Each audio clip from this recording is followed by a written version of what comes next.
आज के जमाना इंटरनेट के बा। इस जमाना में हर एक लड़की के दो दो तीन तीन बॉयफ्रेंड होखेला। बड़ा शर्म के बात बा लैला, तोहर एक को बॉयफ्रेंड नहीं खे। अरे हम वैसन लड़की नहीं की जे हर झंडू बाम के पीछे पड़ जाए। हमार बॉयफ्रेंड तो दुनिया से निराला होगी।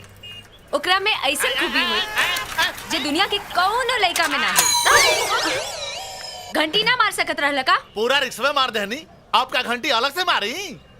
बदतमीज। हाँ? अरे माई,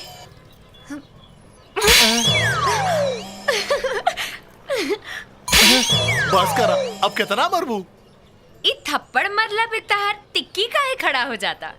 इहे तक खास बात बा हमार बॉडी में। जब कोनो लड़की हमरा के छुएली त हमार टिक्की खड़ा हो जाला। हम तो ऐसने लड़का के इंतजार करत रहनी हैं? जे दुनिया में सबसे निराला होके। हमरा के अपन गर्लफ्रेंड बनाला ना प्लीज। तू पागल हो का? हाँ, हम पागल हैं तेहरा प्यार में। हमरा के अपन गर्लफ्रेंड बनाला ना प्लीज। आय हाय, का टिक्की है। हटा। बाप रे बाप, बड़ा खतरनाक लड़की भी है। अरे रुका रुका, अपन नाम तो बताओ।